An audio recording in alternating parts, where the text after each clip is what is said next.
Саламатсыз ба? Бүгін осындай мокасиннің тоқу жолын көрсететін боламын. Аяғыңыз жалпақ немесе аяғыңызда проблема болса, міндетті түрде осы аяқ киімді тоқып киіңіздер. Өте әдемі шығады. Ол үшін бізге табан қажет. Менде осындай 38-ші өлшемдегі тесіктері барлығы дайын тұрған табан. Ілмекпіз 2-ші өлшемдегі ілмекпізбен тоқимын. Және жіп қажет. Мен осы орамал тоқитын кәдімгі ярнарттың жібі, осы жіптен тоқыдым. Ярнарттың брикет жібінен тоқыдық. Менде 2 жіпті бірге біріктіріп орап алдым.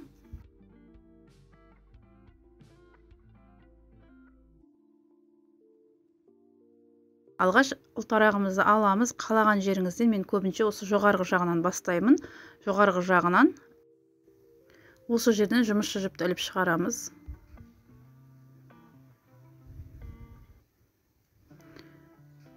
Енді тура сол жерден шалмасыз бағаншадан және біреуін тоқисыздар.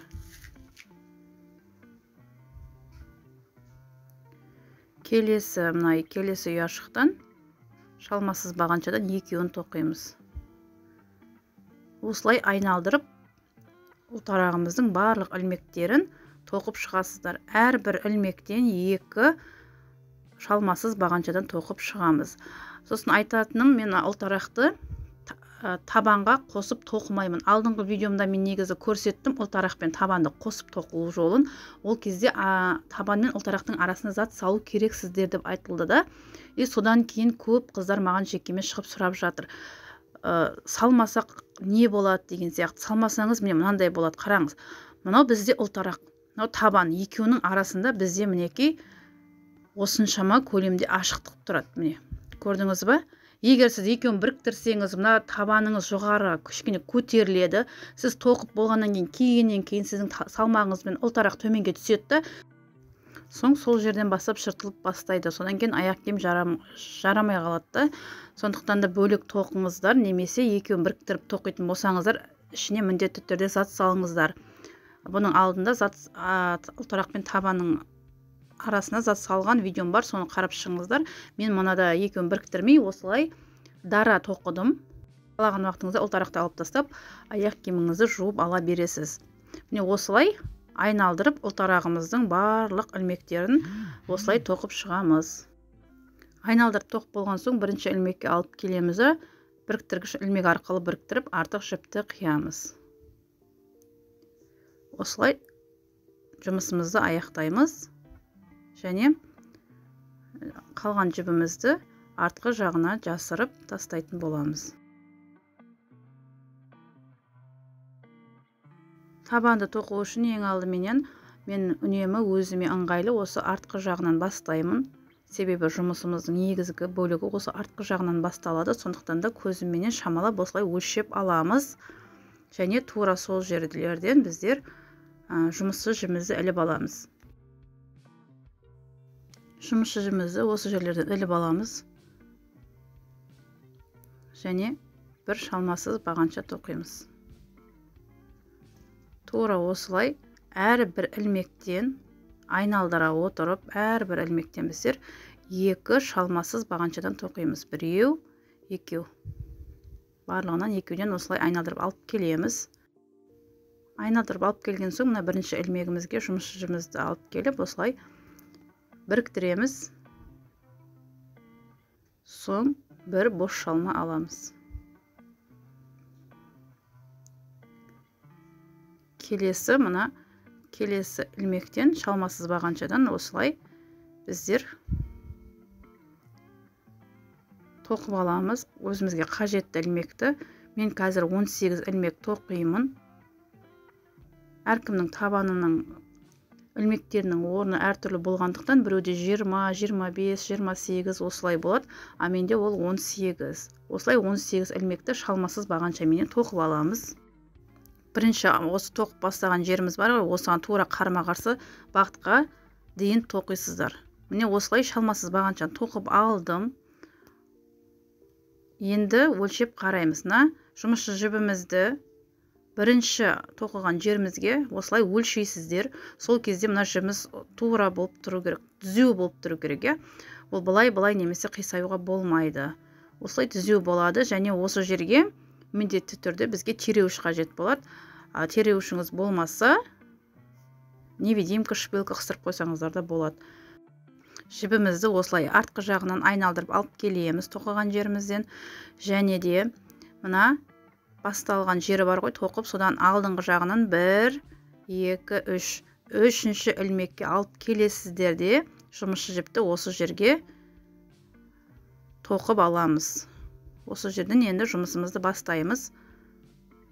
Алғаш осылай ілдіріп, және бір бос шалма аламыз тура сол жерден. Мына жібіміз бізде артқы жағынан тұрған жібіміз бос немесе қатты тартылып қалмау керек. Осылай бір ілдіріп алдық. Бұл бізде бірінші ілмегі. Екінші алған ілмегімізден шалмасыз бағаншадан тоқимыз. Үшінші ілмектен де шалмасыз бағаншадан тоқимыз. Бұл үнемі бізде қайталанып отырады. Артқы жағын тоқып болғанға дейін осы жерді алдыңғы жағын осылай қайталайсыздар. Енді біздер мынандай өрнек тоқимыз. Бізде осындай шахмат тәрізді өте әдемі өрнек шығады. Қараңыз, бірінші біздер өрнекті төменгі жағынан бастаймыз. Мына жоғарғы жағынан тоқымаймыз да, төменгі жағынан іліп аласыздар. Екінші ілмегімізді мына жоғарғы жағынан тоқимыз. Осылай бір төмен, бір жоғары. Осылай бірінші қатарда тоқимыз, және мына жіптерді арасына қосып тоқып кететін боламыз. Жоғарыдан тоқыдық, енді төменнен тоқимыз. Мына жер тастаймыз да, мына төменгі жағынан жібімізді іліп шығарып, шалмасыз бағаншамен осылай тоқимыз. Бірінші, екінші қатарлары кішкене түсініксіз болады, кейінгі қатарларда барлық жері анық көрініп, өте әдемі шығады. Осылай тереуішке дейін тоқисыздар. Бір жоғарғы, бір төменгі жағынан алып тоқып келіңіздер. Тереуішке дейін келдік. Енді соңғы ілмегі қалды. Өрнегіңізге байланысты төменнен немесе жоғарғы жақтан аласыздар. Менде қазір соңғы ілмек жоғарғы жақтан аяқталып тұр. Енді бұл жерден біз қалай ілеміз? Қараңыз. Жоғарғы жағынан жұмысшы жібімізді іліп шығарамыз. Жұмысымызды аяқтамаймыз да, мына тереуіш тұрған ілмегіміз бар ғой. Міне, осыны ілмек бізімізге ілдіріп аламыз. Соң тереуішімізді алып тастаймыз. Сонда ілмек бізде 3 ілмек бар. Осы үшеуін енді бірге тоқимыз. Алдыңғы жағынан бізде жаңа 3 ілмек тоқыдық. Сол себепті соңғы жағынан да және 3 ілмек тоқисыздар. Осылай үшеуін шалмасыз бағаншамен тоқимыз.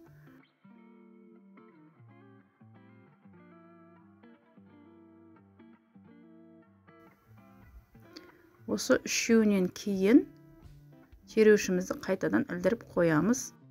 Жібімізді қарама-қарсы бағытқа қойып, осылай тексеріп отырасыздар. Жібіңіз тура болуы қажет. Соң жұмысшы жібімізді артқы жағынан айналдырып алып келеміз. Және де алдыңғы жағынан 3 ілмек аламыз. 1, 2, 3. Үшінші ілмекке жаңағыдай қылып жұмысшы жібімізді іліп шығарасыздар.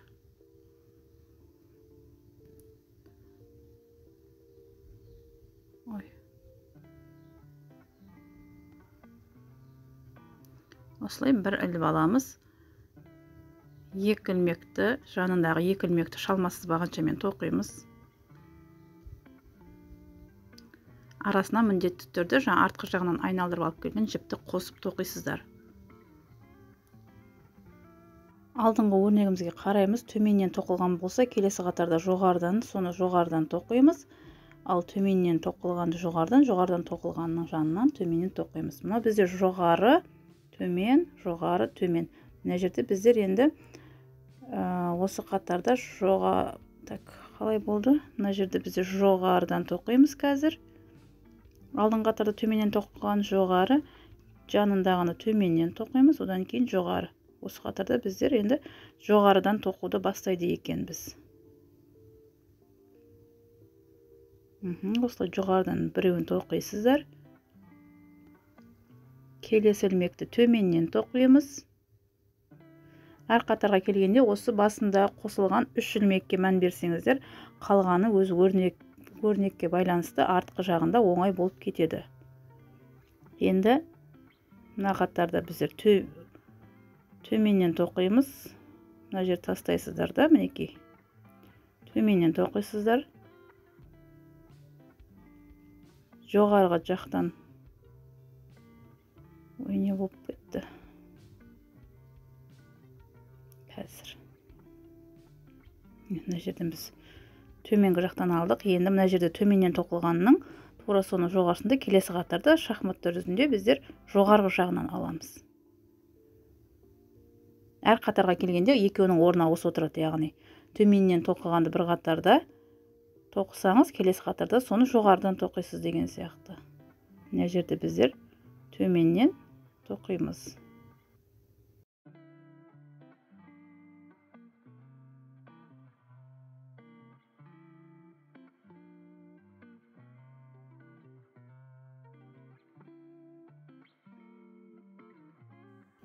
Соңғы 2 ілмек қалды.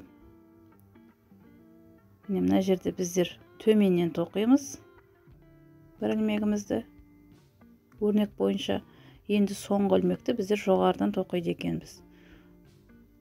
Жоғарыдан бір іліп аламыз, жұмысымызды аяқтамаймыз. Тереуіштегі ілмегімізді осы ілмек бізге кіргіземіз дағына, тереуішімізді шешіп аламыз. Соң осы 3 ілмекті бірге тоқимыз.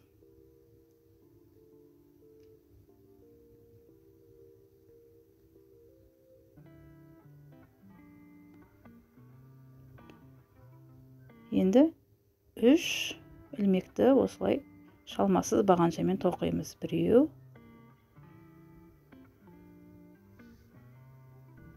2, үшіншісі.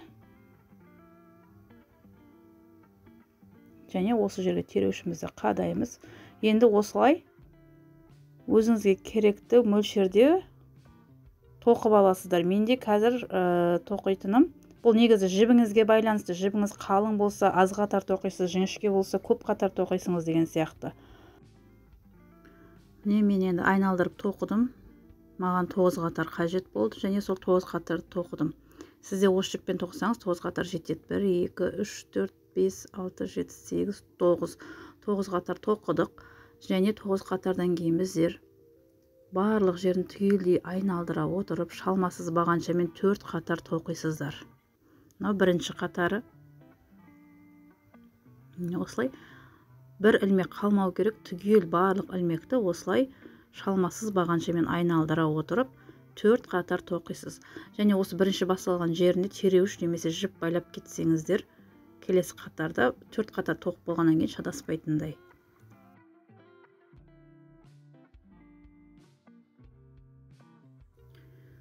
Мінекей 4 қатарымызды тоқып болдық. Енді алдыңғы жағын тоқитын боламыз. Мінекей осындай әдемі болып шығады. Енді алдыңғы жағын тоқуды көрсететін боламын. Мынау менде бірінші 4 қатар басталып жатқан кездегі қойып кеткен тереуішім, тура сол жерге дейін тоқисыздар. Және тереуішті 4 қатар тоқып болған соң аламыз да, мінекей жұмысшы жібімізге ілдіріп, ары қарай жұмысымызды жалғастырамыз.